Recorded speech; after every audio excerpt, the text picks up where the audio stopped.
Namaste and welcome. It's good to be back to see you. I want to thank Debbie and Marco and DJ for handling service last week while I was away. So thank you very much. And here we are, first Sunday in July, and a whole new topic, as I announced a bit earlier. And the annual theme for CSL, as you know, is open at the top. And this month is whole no matter what. WHOLE, whole no matter what.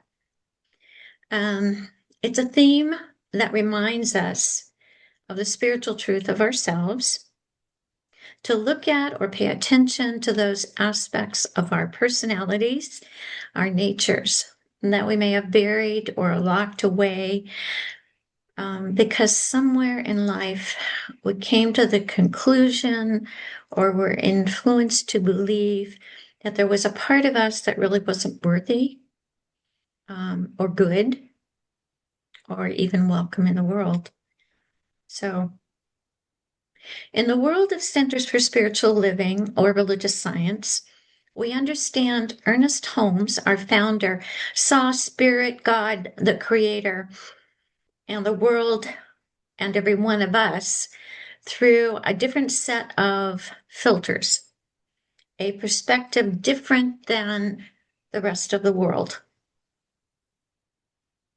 So anytime we consider a new topic or a concept or idea of the month, I, as the speaker and teacher, like to take the time to go a little deeper into it, to compare the generally accepted way of seeing and interpreting concepts with the ones Dr. Holmes offered, the ones that we as religious scientists operate and see life from. So I'm going to take a moment to start to do that.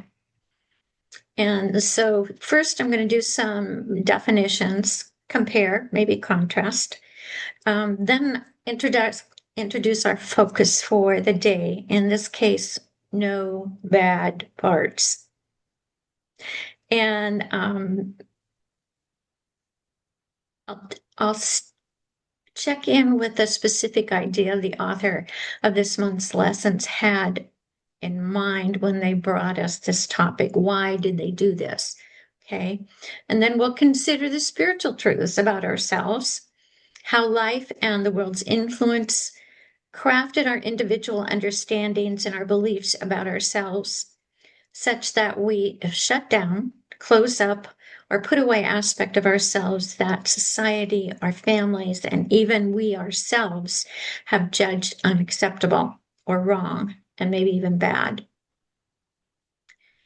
Science of mind, our religious science, begins with the supposition that every part of us is important to the totality of our beingness. And the parts we suppress, ignore, or bury are threads in the whole of our being, important, necessary, and worthy of our attention. And finally, to truly see, embrace, honor, and appreciate those aspects of ourselves we rejected in the past with a spiritual eye and ear, so that we can understand the role those aspects have played in life, how they may have protected us, kept us safe, and how many inform us and bring us a more complete understanding of who we really are. So, defining whole. When I think of the term whole, I get this image of a circle drawn on a blackboard in the classroom somewhere in my past. I don't know if you have that, but I had teachers who liked to illustrate things on the blackboard. I don't know if they still do that, but anyway, I think we're all of that generation, that vintage. And then the teacher would have talked about how the whole of something in a class expressed itself, maybe in terms of fractions. This is the whole and this part is a fraction of it. Or maybe it was a study of geometry. You have the whole and then you have some part of it that might be a right angle or an angle or a piece of the whole. In English classes, we have heard about the descriptive nature of the word whole. In other words, the parts of speech that the word whole would have meant. First, it could have been used as an adjective, like meaning the entire or unbroken or undamaged state in one piece, the whole. Okay. And then there was the whole with a capital, used as a noun, a thing that's complete in itself, all of something as the whole of the universe, and we'll get to Holmes' definition in a moment. And then there's the use of it as an adverb, okay? Such as this man's given a whole new meaning to the term cowboy. So in the world, the word whole has a whole set of meanings. When we come over here to science of mind and religious science, we have a different interpretation. Ernest Holmes, in the glossary of the science of mind, defined whole as God. He wrote, when we speak of the whole, capital WHOLE, we are speaking of God. And he went on to write that each of us are expressions of that wholeness. We are like figures cut from the cloth of the wholeness of divine nature. There's nothing else except that. We couldn't come from anywhere else. The theme notes from Home Office provide this summary. Each of us is already perfect wholeness. Who you are in this very moment is exactly who you are meant to be. Wholeness isn't something you must chase or earn. It's something we are called to recognize within ourselves. As Ernest Holmes reminds us, there is that within every individual which partakes of the nature of the universal wholeness. Our soul will never change or violate its own nature. All the denying of it will never change it. All the affirming of it will never make it more than it is. I think that's an amazing definition, the wholeness. It absolutely is what it is, whole, complete, and perfect. Nothing missing, absolute perfection. But being human and having a human experience, we sometimes struggle to remember that, to think from that place, to treat ourselves as whole, to think of ourselves as whole, or to think of each other as whole, complete, and perfect. So the focus for today, the topic is no bad parts. Okay.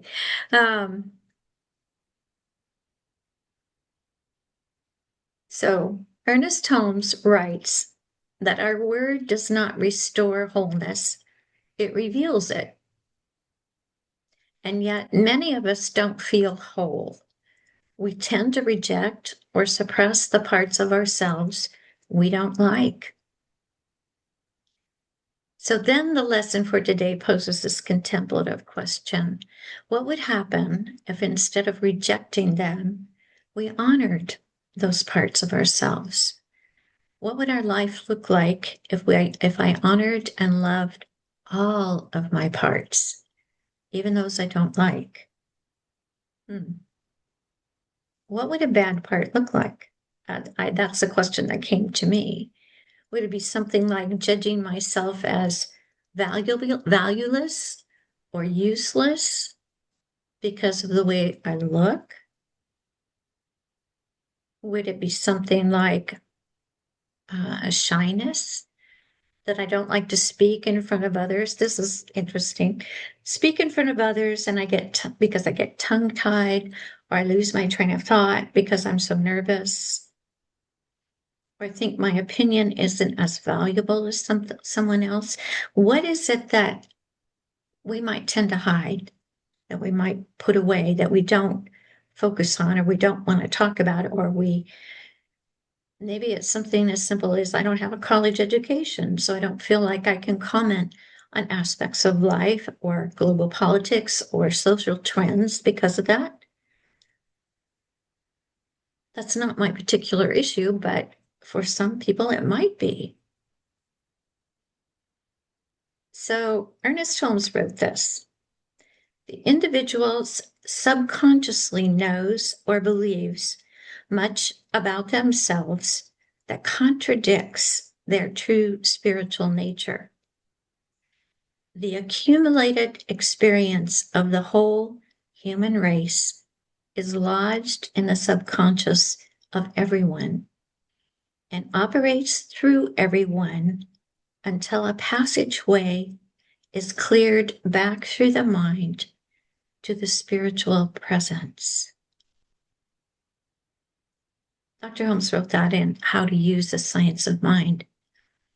In other words, the subjective influences us, even if we don't personally have that experience or recognition or realization. We pick it up from the subjective consciousness of the planet. He went on and wrote, the road to self-discovery often calls for clearing away of the underbrush of ignorance, fear, superstition, and sense of isolation, which have made us feel we are unworthy, unheld, and lost. In the divine providence of good, salvation is unnecessary, but self-discovery is essential. We do not save that which was lost. We merely discover that which needs to be found. Wow, that bears repeating. We don't, self-discovery is essential. We do not save that which was lost. We merely discover that which needs to be found. Okay, so growing up human, we are guided by the norms of our individual families and the culture around us. And then we have this whole subjective thing. I think often it's a matter of absorption. That's just the way things are done in our family or in the culture that we grew up in.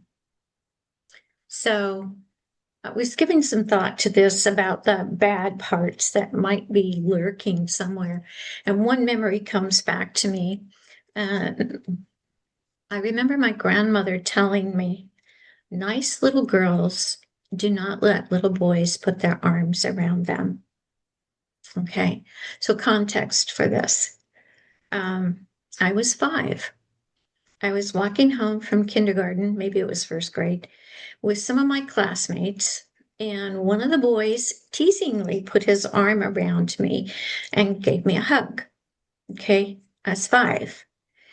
My grandmother and my mom happened to drive by, and my grandmother saw this little boy, and I mean, he was 5 also. And she gave me the lecture. Nice little girls do not let little boys put their arms around them. And so, was I bad because I let the little boy hug me? I mean, it was spontaneous. Was I supposed to punch him out for being affectionate or yell at him or tell him he can't put his hands on me? I was 5. I have to be honest with you, I'm still unpacking that one because it had a lot of implications to someone as an adult. Because I still remember it. Apparently, I haven't reconciled it. What about this one? What about little girls who are smart and do their homework and answer questions in class, only to have their mom or grandma, and honest to God, this happened, tell them that little boys don't like little girls who are smarter than they are? My mom, honest to Pete, said that to me. Okay. I can still hear her deep in my subconscious. So maybe you have something equivalent in your past that's been buried, that blocks your spontaneity, maybe the easy expression of who you are or the full expression of who you are. So That's the lesson today. There are no bad parts.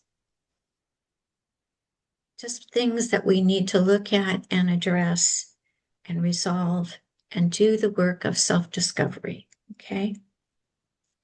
The author of today's lesson chose a book from Mark Nepo in support of her work this month. The book is called The Book of Awakening, Having the Life You Want by Being Present in the Life You Have.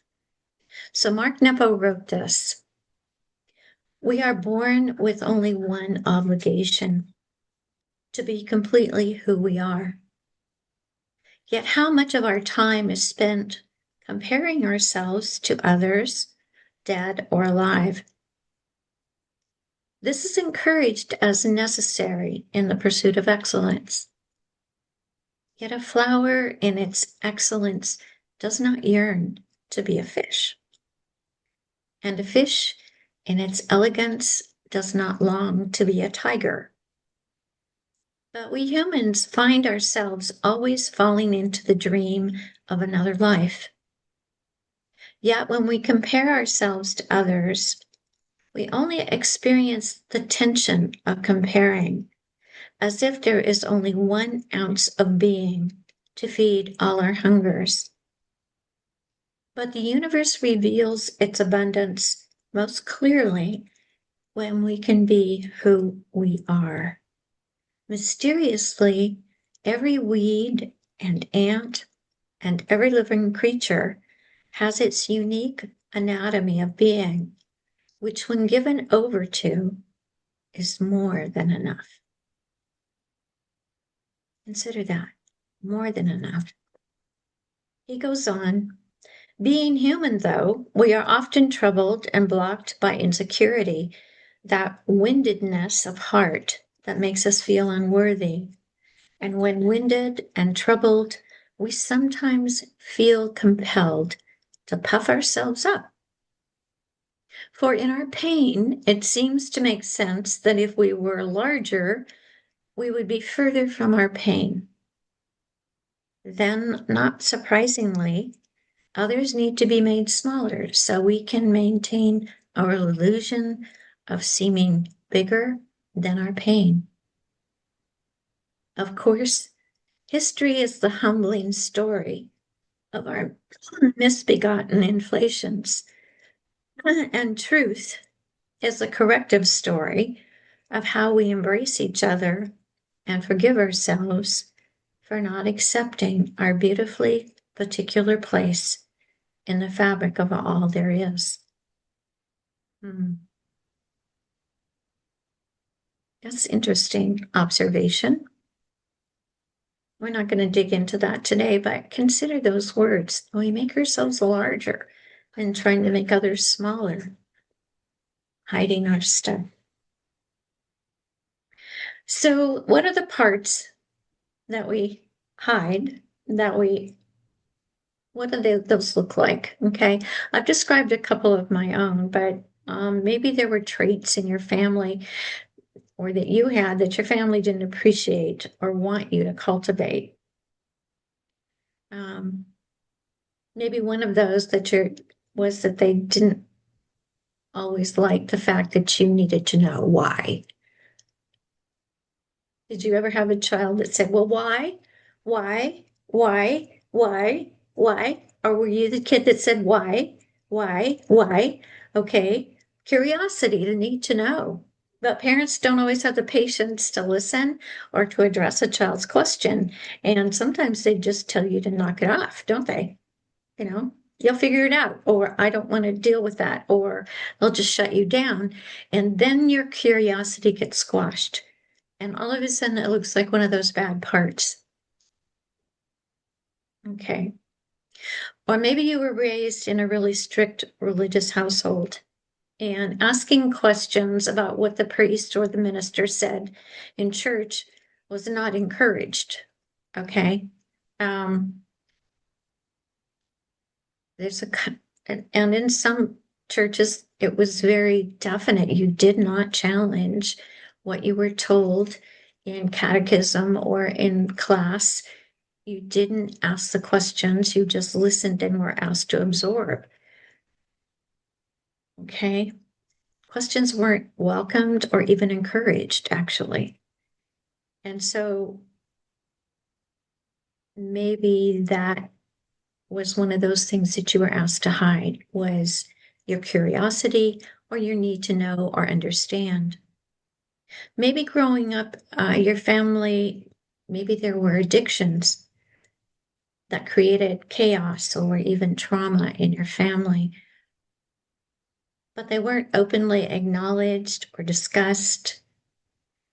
And that caused you to develop a coping mechanism about how to deal with people who were having issues of their own, that you couldn't talk about it, that you had to adjust your behavior so that it didn't stir up chaos or trauma. That's pretty common. And those coping mechanisms that may still be with you and keep you from being authentic about your true feelings, anger or fear or even anxiety. Just because our families or the culture or the society didn't appreciate those qualities of directness or honesty or aspects of us that they didn't want to deal with, it doesn't make them necessarily bad. But at the time, we may have interpreted it that way and still hold it that way. But here and now, in this point in our lives, acknowledging that part of ourselves embraces our totality, our wholeness. So, as students of this teaching, we understand that the parts of ourselves we attempt to bury or don't want to acknowledge never actually go away. Unresolved issues continue to influence us, our ways of being, of seeing, of acting toward others, and toward the world in general. They're still part of our whole, okay? And they still have a voice in us, whether we want to acknowledge it or not. I was thinking this morning about a book that came to mind, and I'm not convinced that I have the right book, but author Debbie Ford in 1998 published a book called The Dark Side of the Light Chasers. And it dealt with the shadow side of us, the parts of us that we don't want to acknowledge or that we bury or that we push to the back of the bus, so to speak, and don't want to allow to drive. Which brought me to the image, and I don't believe it was Debbie Ford, but another author who had an illustration about dealing with the dark side or the shadow side of ourselves. It depicted the conscious mind as the driver of the bus, okay? The driver of the bus made a determination as to where everybody was going and where we were going to end up. But riding along in the bus in the back were a lot of passengers, and they were the aspects of the person that maybe didn't necessarily get to drive the bus. There was maybe the character dressed in black that acted small and spoke with a very soft voice, the one that was afraid to make any decisions or say what they felt, but influenced every decision and every action because of their anxiety. So you had somebody saying, well, we'll do this. And then there's this little voice said, well, what if, what if, what if, what if, what if, what if, what if, what if, okay? And this person was sitting in the bus going along on this journey. And then there was the big, noisy, outgoing, outspoken, loud aspect that had an opinion about everything and everybody and wanted to speak about it, but wasn't driving the bus, but still was back there making noise and saying things, even though it wasn't driving the bus. Okay. Then there was the school teacher type or the scientist type, the one who wanted everything to be absolutely perfect. Every detail had to be worked out. Everything had to be known. How would this unfold? What would be the risks involved with this? And there was that person aspect, sitting in the back of the bus, making noise, saying, I need to know, I need to know, I need to know. Are we going to be safe? Is there going to be a risk to this? Okay. And then there might be, I mean, there was tons of people on his bus, but then there might be the little kid who says, I love doing new things. This is very cool. This is so much fun. Um, let's just go and be impulsive and do some fun things. And oh, heck with the outcome. All of it was an adventure. So you kind of get the drift that the bus of who we are. We have our conscious mind who's right here. It's deciding where we're going to go, how we're going to get there. But behind us are all these passengers that maybe we don't acknowledge, and maybe we pushed them to the back of the bus. But the reality is they're back there talking at us, and we're not acknowledging them. And yet they influence everything that we do, everywhere we go. Maybe I shouldn't go that way. Maybe I should go this way. Maybe I may need to do this. Do you understand what I'm saying? The whole point of it is they're not bad parts. They're just parts we put behind us and parts we don't acknowledge. And what Holmes is telling us is it's all a part of who we are. There are no bad parts. There are no bad passengers on the bus. And the invitation in this lesson is to start paying attention. Because as we become more self-conscious and aware, as we begin to unpack those parts of ourselves that we've suppressed or buried or not allowed to speak, what we do is we listen to them and say, where are you coming from? Why am I having this? Why?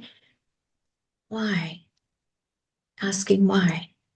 Doing the path of self-discovery. Setting an intention to know those parts of ourselves that we buried.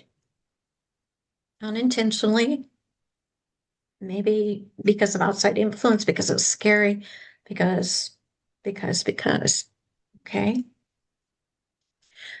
The truth is that the sooner we listen and start paying attention, the sooner we do the spiritual work, the sooner we realize our own wholeness. We're already perfect, whole, and complete. But you take out these big sections of who we are, and it changes the quality, and it changes the fabric of who we are. The sooner we listen to what those passengers in the back of the bus have to say, I mean, really, and that may take doing some journaling. It may be asking for some guidance in prayer. It may be working with a practitioner. The sooner we do that, the closer we get back to that flame, that divine flame at the center, the wholeness that is who we are, that God created us to be. So the lesson this month, the focus, whole no matter what. The goal is not to bury the parts of ourselves that we don't value. It's also not about restoring something. It's actually about revealing the truth of who we are. Dr. Holmes said over and over again, we are each whole, complete, and perfect, just the way we are. We just need to uncover it, let it out. So the call for homework for the coming week is to give some thought to what the lesson is about. What part have we suppressed? And I'll be doing some work on that grandma's comment about little girls don't, and how it influenced me and affected me, because I still remember it as clearly as it was yesterday. There has to be something more there. Maybe you have something in your past that has that feeling, that energy, that kind of influence on you. And at this point in life, revealing it, letting it out, can only benefit everyone. And honoring the truth. How much better could it get? So I'm going to do a prayer and set an intention, and I invite you to share in that intention with me. So I pause this morning. I consider the points of this lesson and the allness of spirit, the wholeness of spirit, that this lesson declares that each one of us is, that Dr. Holmes tells us is the truth of who we are. And I welcome the opportunity to express that wholeness. And I let spirit guide me in the unfolding of that understanding, in the recognition of it, in the realization, in the embracing. So grateful for this lesson and the opportunity to go deeper. I say thank you. I accept divine wisdom, divine guidance. I accept the given of wholeness, and I allow it to work through me, to reveal itself as I welcome it in each and every one this morning. So in gratitude, I let this word go, saying, thank you, beloved. And so it is. And so it is.